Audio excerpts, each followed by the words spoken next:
You don't need a complicated routine to get the body that you want.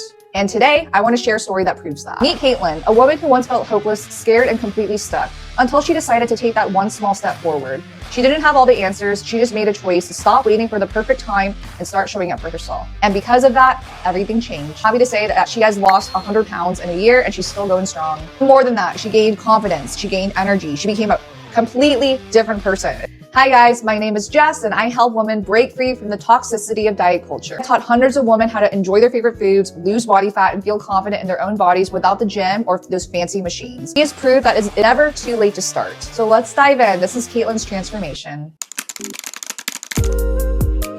Hi, my name is Caitlin, 24 years old. I started my weight loss journey 2 years ago with Coach Jess, the end of 2024 and then beginning of 2025. Lost 100 pounds nearly in the last year, and it has been quite the journey. I had always been overweight pretty much since my early teen years, so 13, 14, 15. Always wanted to make a change and become more healthy and more fit, but I never really took the initiative to do so. It wasn't until about a year ago where I decided I wanted to make the change. I woke up one day and all I could think was, man, if I continue living like this, I'm not going to have the quality of life that I want, not going to have the quantity of life that I want. I wanted better for me, for my friends, and for my family. So I woke up one day, I took my very first progress picture. Remember exactly what I was thinking that morning too. I was like, this is it. I'm going to make a change today, because if I don't, then it's never going to happen for me. So I took the picture in my little purple sports bra and shorts in the mirror, and I was like,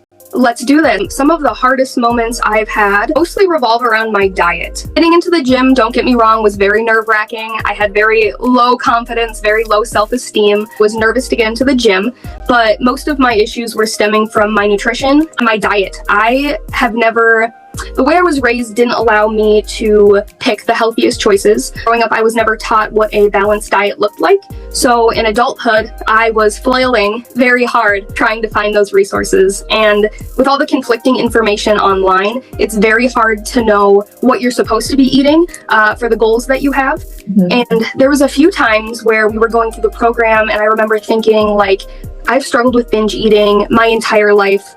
If I can't overcome that, then the gym is pointless. Like, the rest of it is pointless if I can't get to the root of the issue. That was very hard, going through all of the emotions around food and getting rid of the crutch that food had become for me personally, just emotionally. Getting rid of that felt like I was naked. I was naked and afraid, and I no longer had food to comfort me or to rely on because I was eating a very balanced diet, but it wasn't necessarily what I was used to. So that was very, very hard for me. That was the hardest part. The food was definitely the hardest part for me. But more and more that we talked, because we had one-on-one meetings once a week for the first 4 weeks, we would meet and talk about what I was going through. I remember you had suggested writing it down, but confided in me that, you know, a lot of people who have these issues with foods and what tools worked for them. So I started journaling. If I got really overwhelmed and I felt like a binge was starting to happen, I would immediately get pen and paper out, write down the feelings I was having. Sometimes if I was at work at the office, I really struggled with snacking at the office. I'd grab my phone and just type in my notes what I was feeling, why I thought I was feeling that way,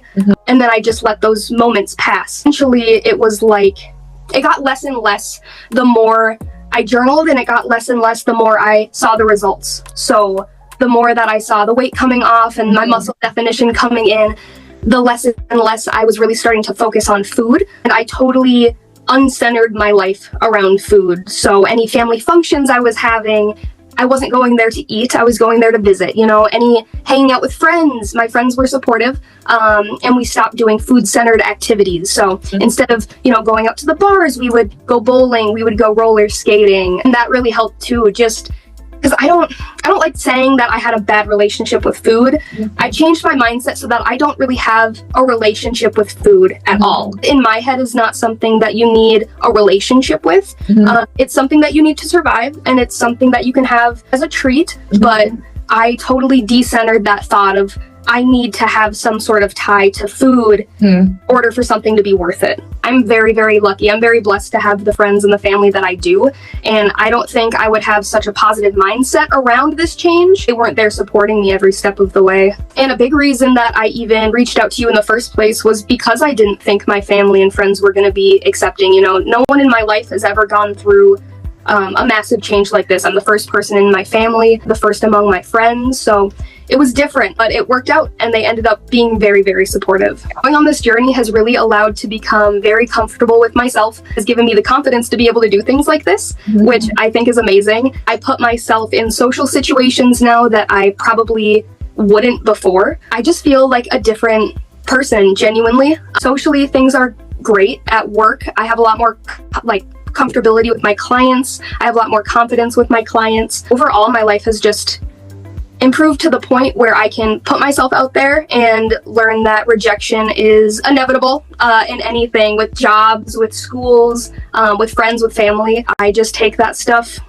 right on the back and we keep on moving. That's kind of how I live my life now. My life quality overall has just gone up because I'm able to do more things in this body than I was with my previous body. I'm just able to get out more. I'm able to go and make new friends and try different activities that I wouldn't have been able to before. It's really eye-opening to see, look back. I look back at all the things that I was so scared and I couldn't do.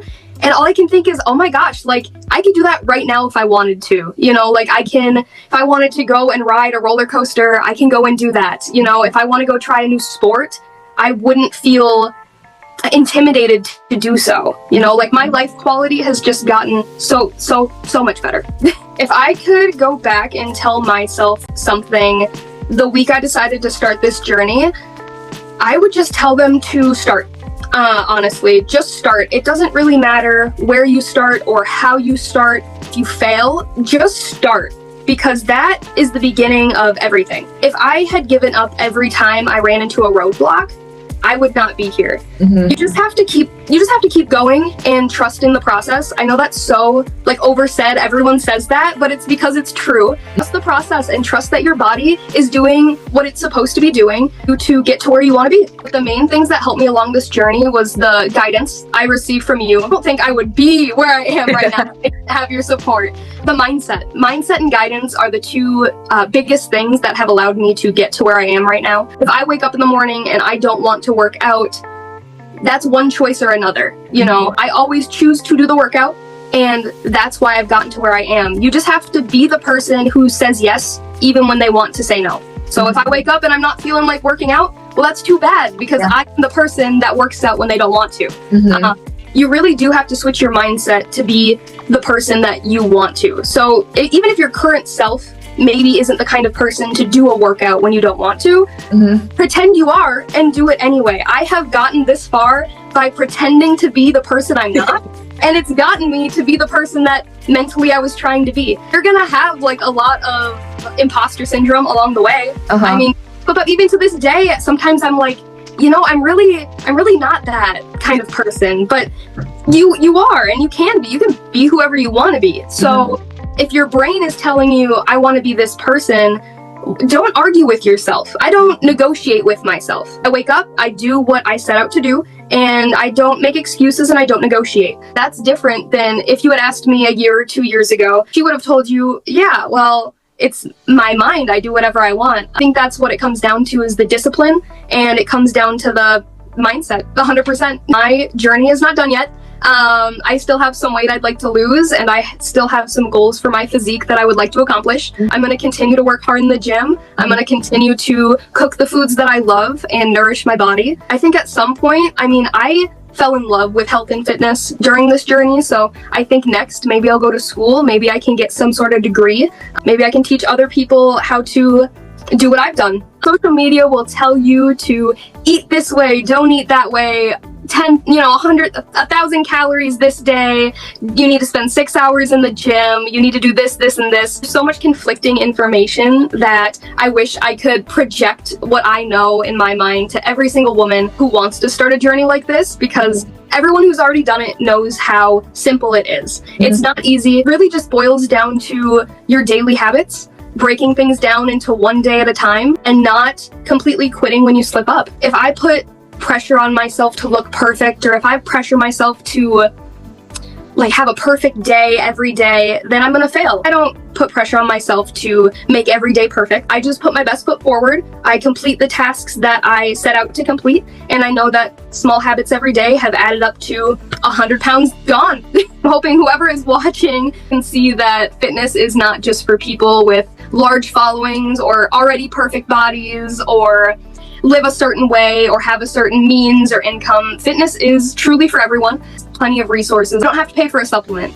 You don't have to pay for that, $10,000 gym equipment. You really don't. I just wish more people knew that resources like this are available and they can do whatever they set out to do. Thank you so much, guys, for watching. If you've been watching this and thinking that could never be me, I want to be the first person to say it can so easily be you. If this story inspired you, make sure to like and subscribe to this channel. I would really appreciate that. And make sure you share this video with somebody who needs to hear this. Somebody who needs a reminder that it is never too late to start. Because if Caitlin can do it, so can you.